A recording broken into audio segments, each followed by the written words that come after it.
Good morning to everyone. आज हम इतिहास विषय के पाठ 2 राजा, किसान और नगर के बारे में चर्चा करेंगे। आइए देखते हैं।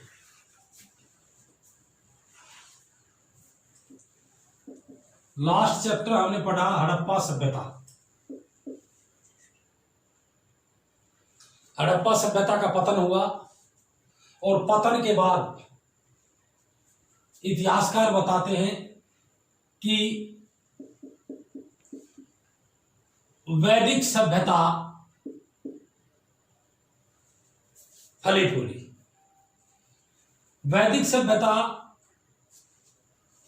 और हड़प्पा सभ्यता। हड़प्पा सभ्यता की खोज से पहले हमारे देश की सबसे पहली सभ्यता वैदिक सभ्यता मानी जाती थी, लेकिन 1921-22 में हड़प्पा सभ्यता की खोज होने के बाद हड़प्पा सभ्यता हमारे देश की सबसे प्राचीनतम सभ्यता बन गई। ध्यान रहे, ये नगरीय सभ्यता थी हड़प्पा सभ्यता, और इस सभ्यता का पता हमें खुदाई के दौरान मिले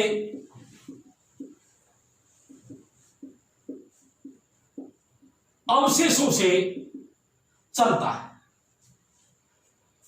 इस तरफ देखिए, जो हड़प्पा सभ्यता के कुछ वर्षों के बाद भारतीय उपमहाद्वीप में अस्तित्व में आई, जिसका नाम था वैदिक सभ्यता। ये आर्यों की सभ्यता मानी जाती है।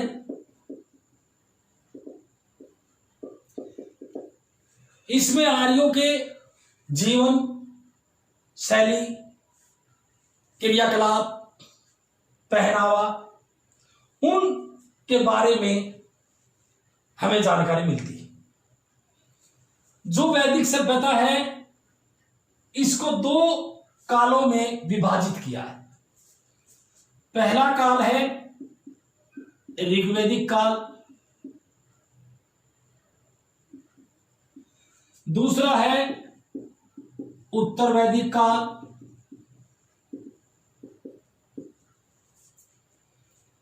ये ऋग्वैदिक काल 1500 ईस्वी पूर्व से 1000 ईस्वी पूर्व तक माना जाता है। इसके बाद उत्तर वैदिक काल शुरू होता है 1000 ईस्वी पूर्व से 600 ईस्वी पूर्व तक। इसका अर्थ यह हुआ कि जो ये वैदिक काल था, ये 1500 ईस्वी पूर्व से 600 ईस्वी पूर्व तक माना जाता है। तो हड़प्पा सभ्यता के पतन के बाद लगभग 1500 वर्षों के अंतराल में भारतीय उपमहाद्वीप में क्या क्या परिवर्तन देखने को मिले। प्यारे बच्चों, अगर आपसे ये प्रश्न पूछा जाए कि क्या क्या बदलाव आए 1500 वर्षों के अंतराल में भारतीय उपमहाद्वीप में, तो देखिए आपने क्या बताना है।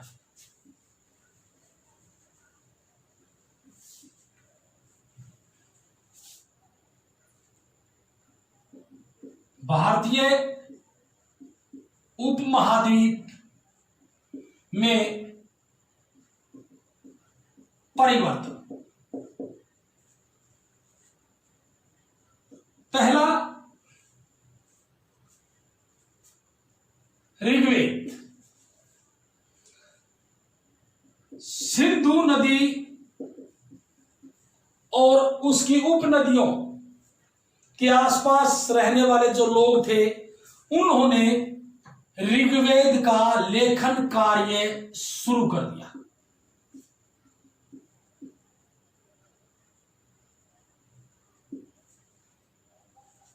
दूसरी बात, जो उत्तरी भारत है, दक्षिणी भारत है, उसमें कैसे बस्तियां अस्तित्व में आई।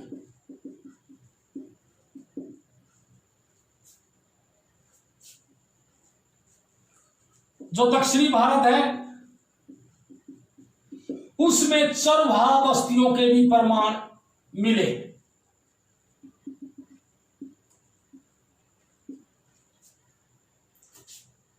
नेक्स्ट बात, 1000 ईस्वी पूर्व के आसपास भारतीय उपमहाद्वीप में, दक्षिणी भारत में एक बहुत बड़ा परिवर्तन देखने को मिला। दक्षिणी भारत के लोग जो मृतकों का अंतिम संस्कार करते थे,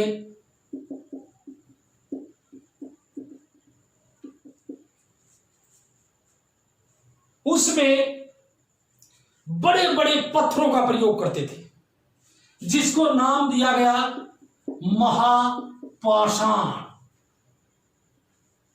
ये महापाषाण क्या थे? दक्षिणी भारत में मृतकों का अंतिम संस्कार करने के लिए उनको दफनाया जाता था, और दफनाने के बाद उनके ऊपर बहुत बड़े बड़े पत्थर रख दिए जाते थे। उसको कहा गया महापाषाण। नेक्स्ट, 1000 ईस्वी पूर्व में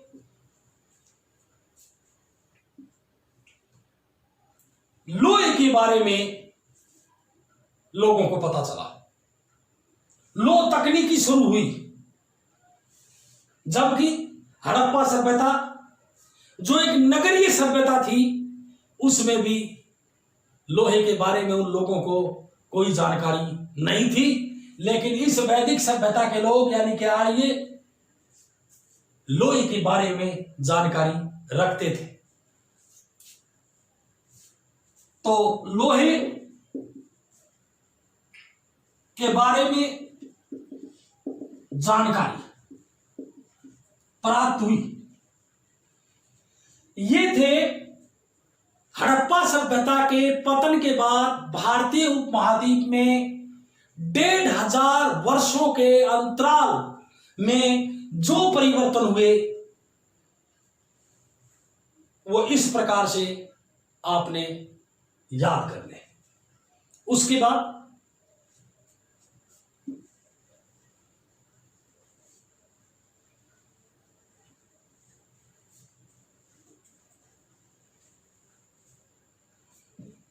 अब आ जाइए यहां पर 600 ईस्वी पूर्व। अगर आपसे पूछा जाए कि भारतीय उपमहाद्वीप में 600 ईस्वी पूर्व के काल को एक महत्वपूर्ण परिवर्तनकारी काल क्यों माना जाता है, 600 ईस्वी पूर्व के आसपास भारतीय उपमहाद्वीप में क्या क्या बदलाव आए, तो देखिए 6ठी शताब्दी ईस्वी पूर्व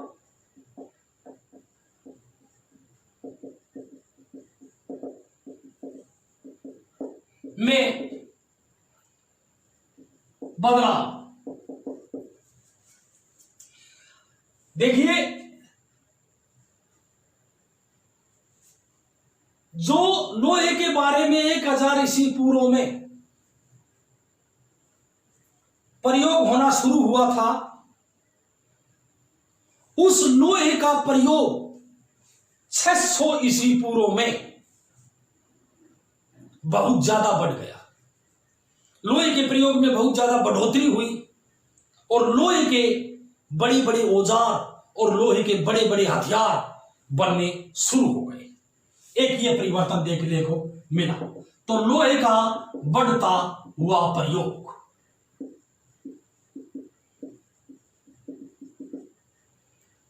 दूसरी बात, बड़े बड़े नगरों का विकास।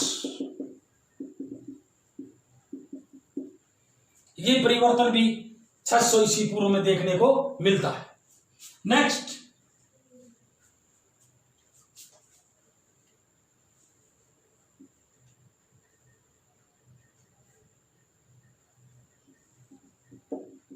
बड़े बड़े राज्यों का अस्तित्व में आना, जिनको नाम दिया गया महाजनपद। जिनकी संख्या 16 बताई जाती है। नेक्स्ट, इस काल में भारतीय उपमहाद्वीप में 2 धर्म नए अस्तित्व में आए, जैन धर्म और नंबर 2 बौद्ध धर्म। ये दोनों धर्म 600 ईस्वी पूर्व के आसपास अस्तित्व में आए, जिन्होंने समाज के अंदर अपनी विचारधारा से काफी बदलाव कर दिए। ये बातें आपने बतानी है। इसमें एक कृषि को आप इसमें जोड़ सकते हो, जो कृषि है, कृषि के जो तौर तरीके हैं, कृषि करने का जो ढंग था, उसमें काफी बदलाव आए। क्यों, कैसे आए? लोहे के फाल वाले हलों का प्रचलन शुरू हो गया। यह एक बहुत बड़ी बात थी। तो इस प्रकार से 6वीं शताब्दी ईस्वी पूर्व में भारतीय उपमहाद्वीप में कौन कौन से बदलाव देखने को मिले, या आरंभिक भारतीय इतिहास में 6वीं शताब्दी ईस्वी पूर्व को एक महत्वपूर्ण परिवर्तनकारी काल क्यों माना जाता है, तो आपने ये बातें बतानी है। लोहे का बढ़ता प्रयोग, बड़े बड़े नगरों का विकास, बड़े बड़े राज्यों का अस्तित्व में आना, 2 धर्मों का उदय होना और कृषि के तौर तरीकों में भारी बदलाव। उसके बाद आगे चलते हैं।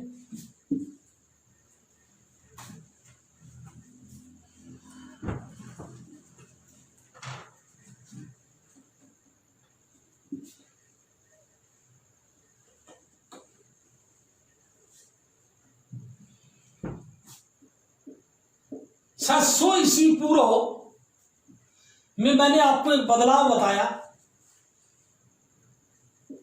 महाजनपदों का विकास या उदय। महत्वपूर्ण बात थी। एक शब्द है जनपद, जन मीन आदमी, पद मीन पैर। ऐसा भूखंड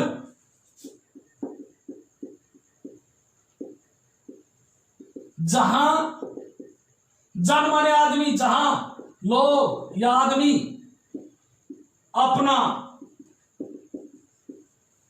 पांव रखता है, उसे जनपद कहते हैं। लोग हैं, कोई कुल है, कोई जनजाति है, वो किसी भाग पर अपना पांव रखती है, अर्थात वहां पर बस जाती है, तो उसको नाम दे दिया गया जनपद। मैं अपने साथी के पास यूपी गया था। यूपी में वहां अब भी जनपद बोलते हैं, जिलों को वहां जनपद कहा जाता है। तो उस समय ये जनपद एक राज्य के रूप में थे और धीरे धीरे इनका विकास होता चला गया, इनका आकार फैलता चला गया, इनका क्षेत्रफल फैलता चला गया, इसलिए इनको नाम दिया गया महाजनपद। और जैन धर्म और बौद्ध धर्म, दोनों धर्मों में इन महाजनपदों का वर्णन मिलता है।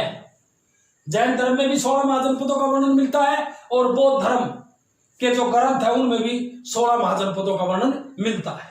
अब ये 16 महाजनपद कौन कौन से थे और उनको किस प्रकार से हमने याद करना है, तो इसके लिए मैं आपको एक ट्रिक बताता हूं। वो ट्रिक आपने याद रखनी है। गांधारी ने कौरवों को 5 कंचे और मत्स्य के कोमल अंग काशी में दिए। दूसरा वाक्य, भज्जी व सूरसेन की मां वत्स थी। प्यारे विद्यार्थियों, आपने इस ट्रिक को याद करना है और इस ट्रिक के अंदर 16 महाजनपद समाये हुए हैं। देखिए मैं आपको बताता हूं। गांधारी कहां की थी? गांधार की। तो नंबर 1 गांधार। कौरव कुरु राज्य से संबंधित थे, तो कुरु। उसके बाद 5, महाभारत में आपने देखा है, इस समय भी महाभारत चल रही है। 5 पांचाली, तो पांचाल। कै के ऊपर बिंदी है कंबोज। चे से चेदी।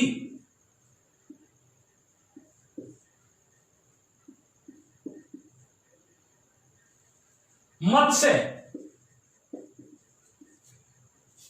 महाभारत के अंदर मत्स्य जिसकी राजधानी विराटनगर थी,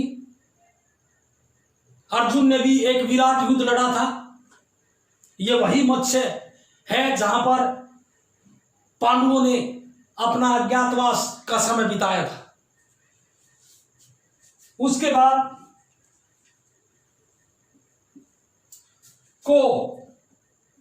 कौशल,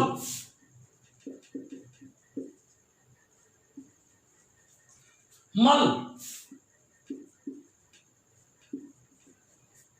अंग। महाभारत में आपने देखा अंगराज कर्ण, तो यह अंग राज्य था। काशी,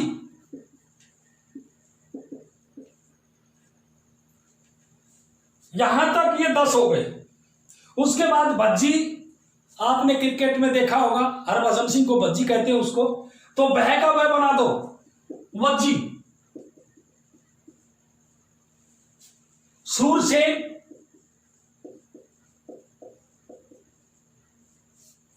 ऐसा लगता है ये नाम भी है सूरसेन, जो आज मथुरा है, वहां पर एक महाजनपद होता था सूरसेन, तो सूरसेन की राजधानी मथुरा थी। मैं मगध, फिर यहां पर ये ए बच गया अवंती, और फिर है वत्स।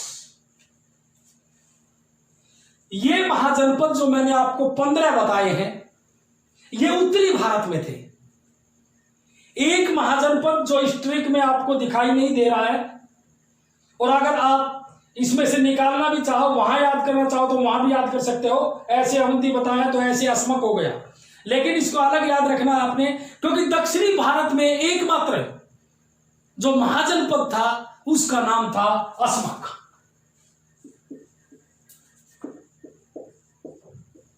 आज जो महाराष्ट्र है वहां पर ये अस्मक महाजनपद उस समय होता था। तो ये 16 महाजनपद आपने इस प्रकार से याद करने हैं। 8, 9, 10, 11, 12, 13, 14, 15 और एक अस्मक 16। ये थे उस समय भारत के अंदर जो महाजनपद अलग अलग अपने क्षेत्र में फैले हुए थे, उनके नाम आपने किस प्रकार से याद करने हैं। तो इस ट्रिक को आप ने नोटबुक में लिखना है और इसकी 2-4 बार आपने अभ्यास करना है। गांधारी ने कौरवों को 5 कंचे और मत्स्य मछली भी होती है, मत्स्य के कोमल अंग काशी में दिए। भज्जी व सूरसेन की मां वत्स थी। ये थे 16 महाजनपद। अब इन 16 महाजनपद जो थे, इन महाजनपदों की जो विशेषताएं थी, जो अभिलक्षण थे, वो कौन कौन से थे देखिए।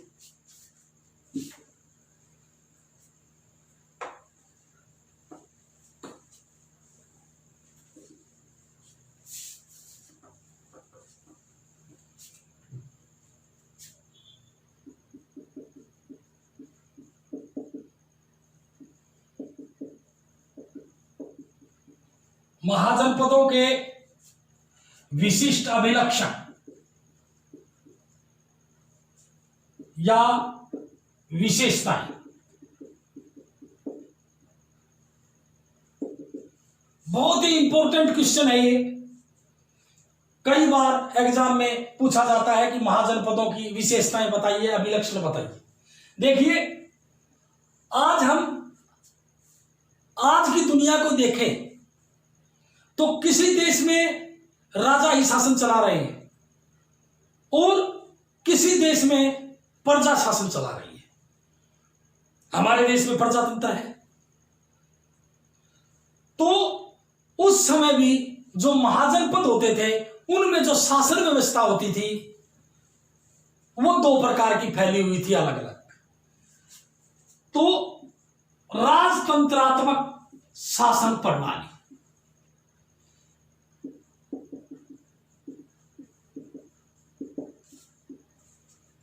अधिकांश महाजनपदों में राजतंत्रात्मक शासन प्रणाली थी। राजा ही शासन चलाता था।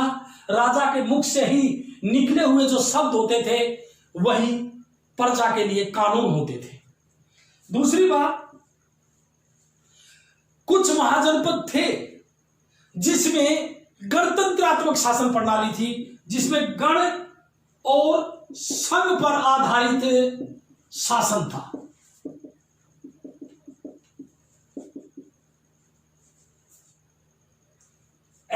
ऐसे महाजनपदों में लोगों के समूह के हाथ में सत्ता होती थी और लोगों की सहमति से ही निर्णय लिए जाते थे। ऐसे 2 ही राज्य उस समय थे, एक वज्जी और दूसरा मल। इन 2 राज्यों को छोड़ दें तो बाकी राज्यों में तो राजतंत्रात्मक शासन प्रणाली थी। तो ये 2 विशेषताएं हो गई। नेक्स्ट, हर महाजनपद की एक राजधानी होती थी। आज भी हर देश की अपनी राजधानी है। तो राजधानियां होती थी महाजनपदों की और उसकी सुरक्षा के लिए उसको किले से घेरा जाता था। नेक्स्ट, सेना होती थी ताकि साम्राज्य को जीता जा सके, तो महाजनपदों के पास एक सेना होती थी।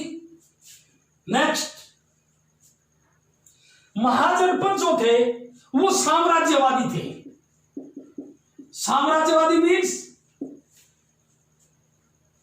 एक दूसरे के राज्य पर आक्रमण करते थे, एक दूसरे से आक्रमण करके एक दूसरे पर वहां पर अपना अधिकार कर लेते थे ताकि अपने साम्राज्य का विस्तार किया जा सके। तो वो साम्राज्यवादी किस्म के थे महाजनपद। महाजनपदों को चलाने के लिए, यहां का शासन चलाने के लिए जो सेना होती थी, नौकरशाही होती थी, उनके लिए राजा जो है वो प्रजा से कर वसूलता था ताकि महाजनपदों को सुव्यवस्थित रूप से चलाया जा सके। कर से संबंधित आप लिख सकते हैं। ये थी महाजनपदों की विशेषताएं। और आज काफी हो गया है और इसी के साथ मैं अपनी वाणी को विराम देता हूं। सुनने के लिए आपका बहुत बहुत धन्यवाद।